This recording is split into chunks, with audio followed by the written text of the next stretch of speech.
Sometimes you can spend years around people, talking, laughing, sharing moments, and still feel like no one truly knows you. Not the version of you that smiles automatically. Not the version that answers, "I'm fine," without thinking. But the quiet version, the one that lives behind your thoughts. There is a strange distance between who we are and who people think we are. And most of the time, that distance is invisible. From childhood, we slowly learn something without realizing it. We learn which parts of ourselves are acceptable and which parts should stay hidden.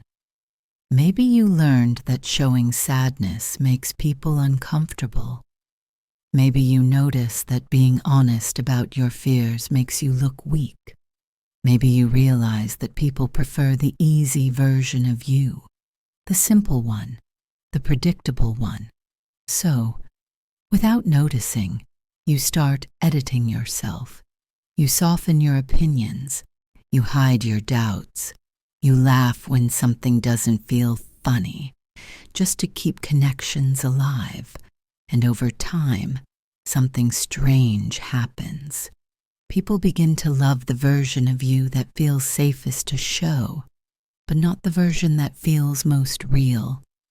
This is why, even when you are surrounded by people, you can still feel deeply unknown.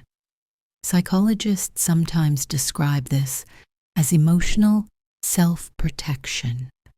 Your brain believes that hiding certain emotions keeps you safe from rejection, or conflict, or loss. And in many ways, it works. It helps you build friendships, relationships, social harmony. But it also creates loneliness, a very quiet kind of loneliness, the kind that appears even in crowded rooms, because being alone and feeling unseen are two completely different things. Another reason we feel misunderstood is that humans naturally see others through their own experiences. People don't see you exactly as you are. They see you through memories, expectations, and assumptions they carry inside themselves. It is like every person is looking at you through a slightly different mirror, and none of those mirrors shows the full reflection. The truth is, no one will ever know every layer of who you are, not because you are unlovable, but because human minds are too complex, even for ourselves to fully understand.